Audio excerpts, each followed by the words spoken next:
Sebelum kita lanjut, jangan lupa untuk di-like dulu video ini dan di-subscribe juga channel ini, supaya bisa terus memberikan informasi dan hiburan kepada kita semua.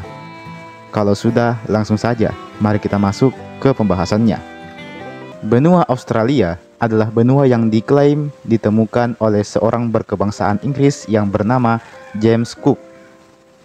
James Cook sendiri adalah seorang penjelajah, kartografer, sekaligus perwira Angkatan Laut Inggris yang memang cukup dikenal namanya di era 1700-an.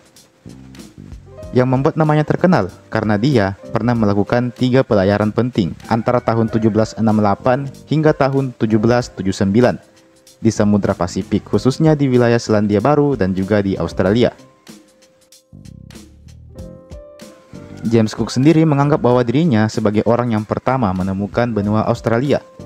Itulah mengapa pada masa berikutnya wilayah Australia berada di bawah kekuasaan kerajaan Inggris. Dan ini adalah catatan sejarah orang-orang Eropa. Sedangkan bagi orang-orang di Indonesia sendiri, hal itu tidak sepenuhnya benar. Mengapa? Karena nyatanya, kalau saja mau, orang-orang dari suku Makassar juga bisa mengkolonisasi daratan Australia ini. Pasalnya, orang-orang dari suku Makassar lah yang lebih dulu tiba di daratan Australia. Jadi bukan James Cook, tapi orang-orang Makassar. Hanya saja, tujuan dari orang-orang Makassar ini adalah untuk berdagang dan barter, bukan untuk menjajah. Ditambah, orang-orang dari suku Makassar tidak begitu tertarik untuk mengklaim diri mereka sebagai penemu benua Australia. Jadi begini. Sebenarnya, 70 tahun sebelum James Cook tiba di Australia dan mengklaim dirinya sebagai penemu benua Australia, orang-orang dari Makassar justru sudah lebih dulu bolak-balik dari Makassar ke Australia.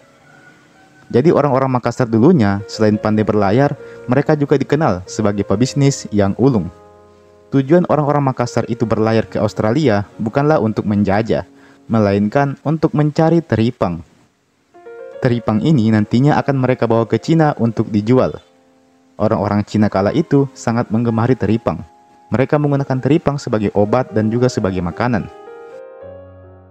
Nah, kebetulan daerah pesisir utara benua Australia ini memang dikenal dengan kekayaan sumber daya lautnya yang melimpah, terutama teripang. Dan pada waktu itu orang-orang Makassar berlayar ke Australia menggunakan perahu pinisi. Yang kita sama-sama ketahui kalau pinisi ini memang sangat ikonik di Sulawesi Selatan. Kala itu, nama lain dari pinisi adalah perahu Padewakang.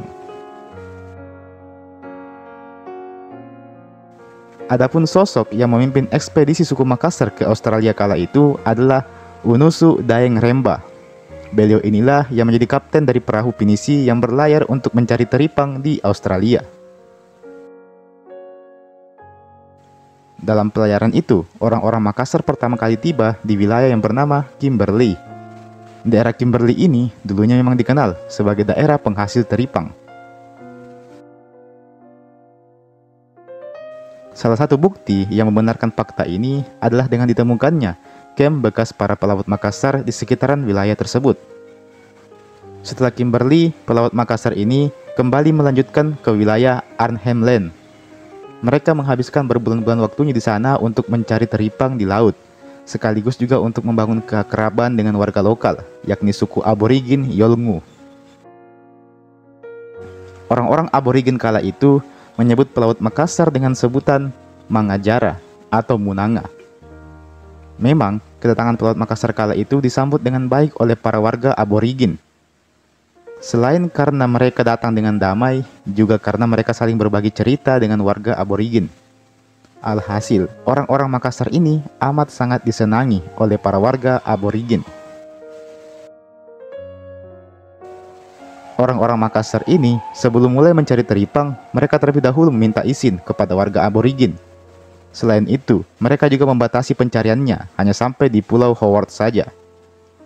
Pelaut Makassar ini sangat menghormati budaya dan tradisi warga aborigin, termasuk dengan mitos-mitos yang berkembang di suku tersebut.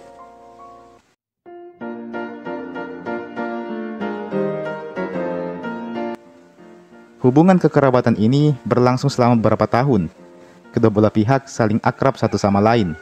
Bahkan sempat terjadi pertukaran kebudayaan di antara kedua suku ini. Kala itu, para pelaut Makassar datang dan mereka tidak mau mengambil teripang secara cuma-cuma. Mereka sadar bahwa kekayaan alam ini adalah milik bangsa aborigin. Itulah mengapa pelaut Makassar ini ingin membeli teripang tersebut. Namun suku aborigin kala itu masih tergolong primitif. Mereka masih belum mengenal mata uang. Alhasil, para pelaut Makassar pun menawarkan barter saja. Sebagai ganti dari teripang ini, orang-orang Makassar akan memberikan tembakau, beras, alat-alat logam seperti pisau, kapak, dan bahkan senapan. Ada satu kisah yang dikutip oleh National Geographic Channel dalam websitenya. Kisah seseorang yang bernama Gailey. Gailey ini masih menyimpan kenangan manis para pendahulunya tentang para pelaut dari Makassar yang rutin datang selama sekitar 1,5 abad ke Arnhem Land. Gailey ini masih ingat cerita kakeknya bagaimana orang Makassar menghormati suku Yolngu dan membawa pengaruh yang baik bagi kehidupan suku Yolngu. Suku Yolngu juga mengenal kata rupiah yang mirip dengan nama mata uang Indonesia. Dalam bahasa Yolngu atau Yolngu mata, rupiah berarti uang. Penyerapan kata rupiah merupakan bentuk pengaruh kuat kedatangan para pelaut dari Makassar ke tanah aborigin. Dan tak hanya membawa bahan makanan dan memperkenalkan benda logam, para pelaut dari Makassar juga mempengaruhi bahasa Yolngu. Kurang lebih ada 200-300 kata dalam bahasa Yolngu yang dipengaruhi oleh para pelaut dari Makassar. Lebih lanjut, kalian bisa langsung saja baca laporan artikelnya yang berjudul Austronesian Loanwords in Yolngu Mata of Northeast Arnhem Land yang ditulis oleh Alan Walker dan R. David Short dari Australian National University atau ANU pada tahun 1981.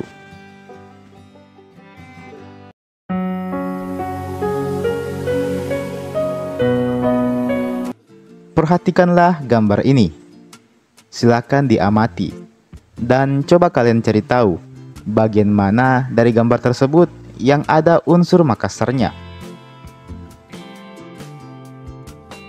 Kalau sudah, coba kalian langsung tulis di kolom komentar. Jadi perhatikan, pada sofa tersebut ada beberapa kain yang diletakkan di kedua pegangan tangannya dan juga di bagian atas sandaran kepalanya. Biasanya kain semacam itu tidak hanya diletakkan di sofa saja, biasanya juga ada di kursi bus dan juga di kursi pesawat zaman dulu. Atau mungkin sekarang juga masih ada.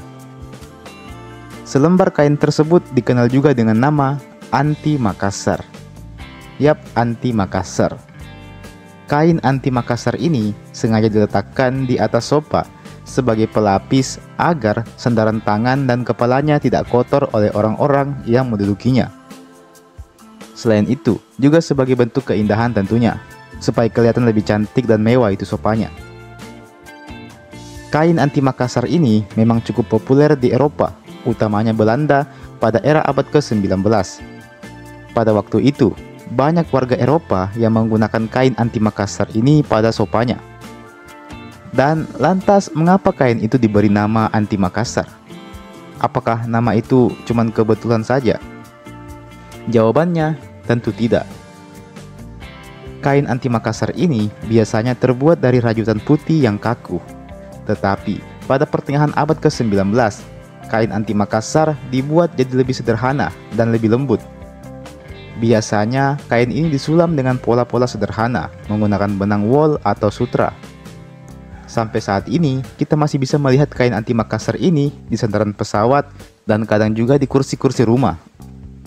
Kain anti Makassar menjadi kian populer di Eropa pada awal abad ke-20, sehingga kain anti Makassar telah melekat dalam budaya orang-orang Eropa.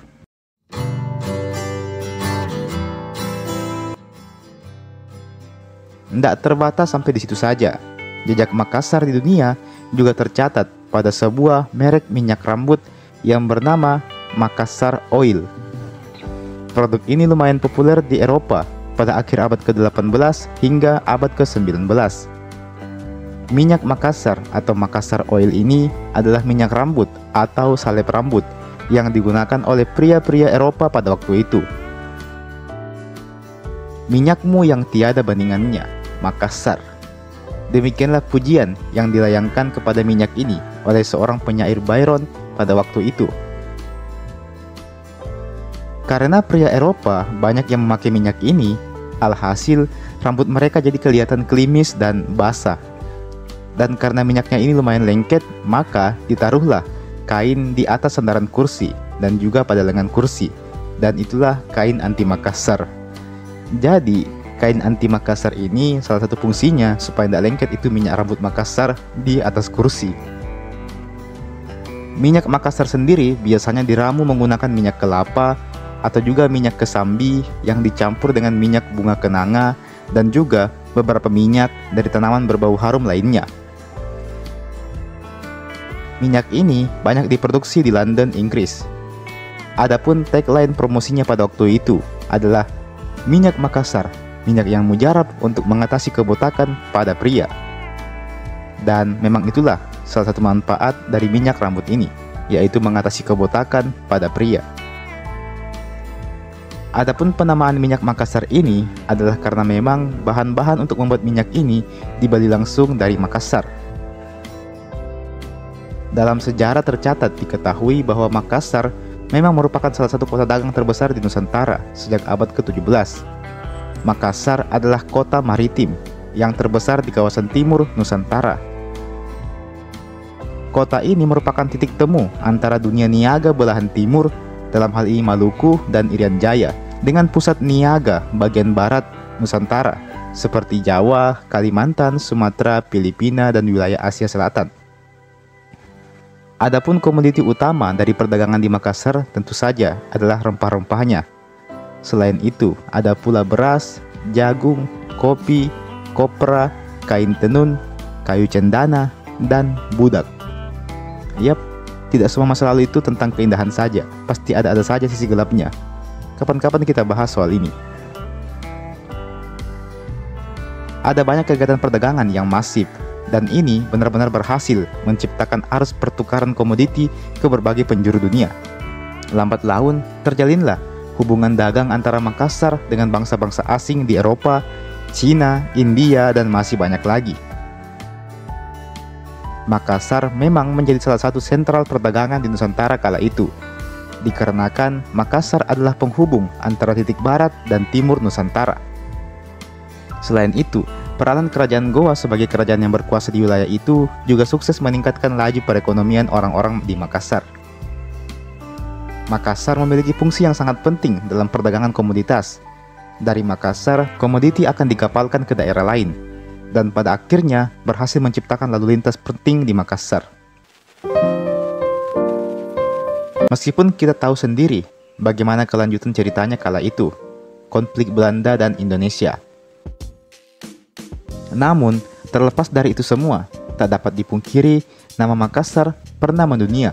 Tidak hanya melalui para tokoh-tokoh besarnya, tetapi juga melalui produk-produk ekonominya.